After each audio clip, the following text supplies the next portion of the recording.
Good evening, everyone. We having a good night? Right, so just before we get started, these lights are bright, aren't they?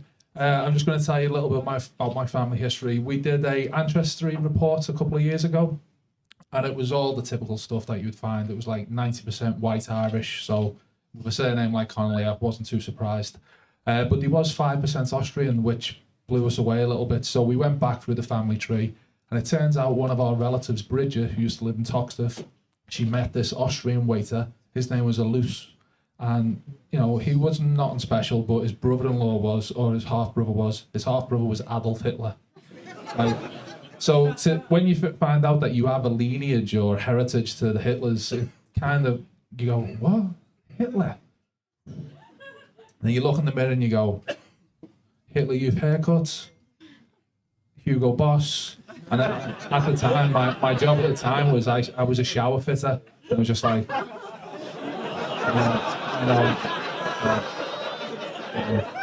out of that business now, but if it ever goes back, who's better to fit a shower than Hitler, eh? So, like I said, I'm not doing that business now. Now I'm a stay-at-home dad. So, it's one of those jobs. You get no training. You don't need any qualifications to be a dad. You just got to turn up and be there. And our son came along during lockdown, so there was not even any of the Mummy and Me classes or the what to expect when expecting thing. So it was just YouTube. We just had to go through YouTube, watch all the videos. And when lockdown finished, we got like an assessment or an order for 18 months by a midwife who came round. And she was just like, yeah, he's hitting all the milestones except for one. He doesn't talk. And I was just like, yeah, I know. She was just like, that's pretty bad. I was just like, it's nice and quiet though, isn't it? He cried. So we got referred to see a speech therapist. So we had, obviously, it was a free speech therapist. We don't have the big bucks to go and get anything special. So we had to wait for a few months. Then we met this woman called Julie. She was a proper Scouse mad as well.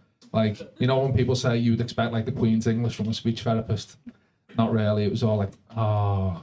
Anyway, so after 5 minutes of meeting her, she decided, I know what's wrong with baby Alus. We named him after the lineage. just so we know, if we ever fuck him up, he's got those crazy genes and, you know. So after 5 minutes of meeting her, she comes over and she sits down, she's chatting to us and goes, I know why he doesn't talk. I'm just like, well, it is kind of your job, isn't it? That's what you're meant to do. That's, you know.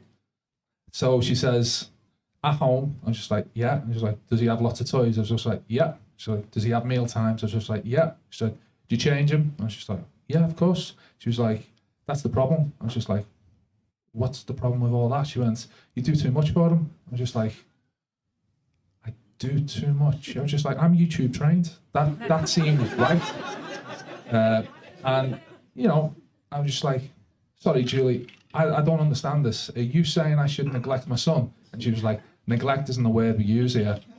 We use the word motivate. If you do everything for him, he'll never want to talk, so he never will talk. And I'm just like, I kind of see the logic, but at the same time, it is still neglect, isn't it? So we got home, we took all his toys away, we started missing out like certain meal times.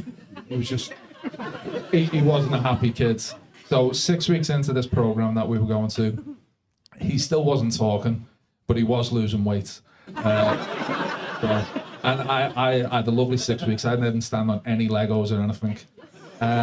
So he did start picking up some sign language bits though. So little bits like more, juice, and then he would point to say biscuits, cakes, change the TV channel.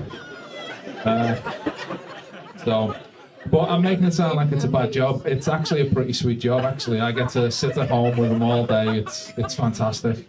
One of the negative sides is the daytime TV. And if you work, it's great. You know, you have a day off, you watch Homes Under the Hammer. But if you're at home all the time, the TV adverts are just the absolute worst. It's just diabolical. It's like the animals are dying, humans are dying, 1 in 2 people get cancer. Have you thought about your future? Do you need a will? What type of coffin would you like when you die?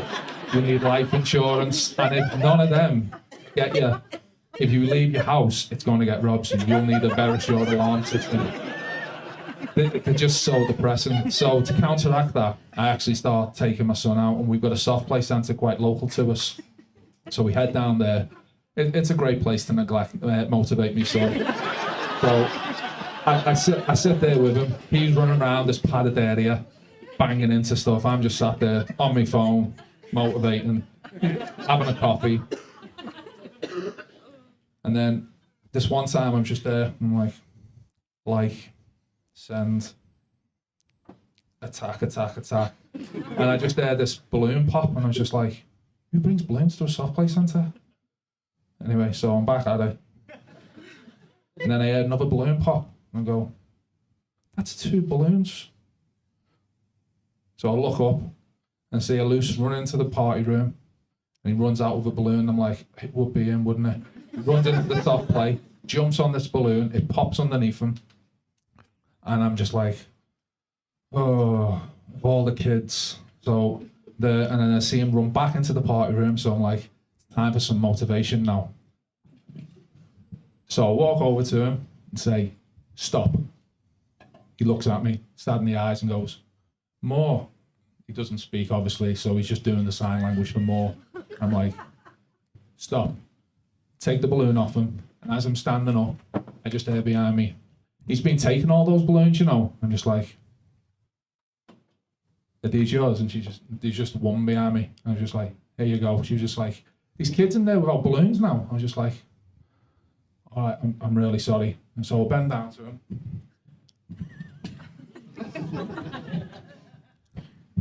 And I'm there, and I'm just like, stop. Daddy loves you. And as I do the love, he puts his hand in and touches my chest and goes, more. So I'll give him a little point to say, go play the soft play. And he runs off to the soft play. And as he stops, he turns around with a sad face and goes, and runs into soft play. So I turn around to this woman, and I'm like, hey, I'll go replace those balloons for you now. I'll just head to reception. She's like, I'm so sorry, I didn't know. And I'm just like, you didn't know what? And then my brain goes, she thinks he's a deaf kid. And I'm just like, all right, yeah, let's have a little fun with this. So it's all right, don't worry about it. It happens all the time. He just really likes when he pops the balloon, the sensation that he gets on his chest. And she's like, I was like, let me just get you some balloons. I said, will 10 be enough? So I walk over to the reception and say, can I get 10 balloons? They're like, it's £1. I was just like, okay, there's £1. Head back, hand the 10 balloons, looking like fucking Pennywise. And she just goes, I'm so sorry, does he want to come in and have some cake? I'm just like, no thanks, we're about to leave. So we head off, and as we leave, we're walking out, and I'm just like, looking at her through the party door as we walk out, and just see all the friends at the party looking at her going, she's always been a bitch. And just like, yeah. So just as the red light was flashing, I just want to tell you that was my second favourite fake disability story I've ever heard. Would you like to hear the first one? It's got nothing to do with me. In 2013, the Spanish Paralympic basketball team had their silver medal taken off them and stricken from the record because none of them were disabled. That's right, silver medals. They didn't even win the gold. Yeah, anyway, I've been James Connolly, thank you.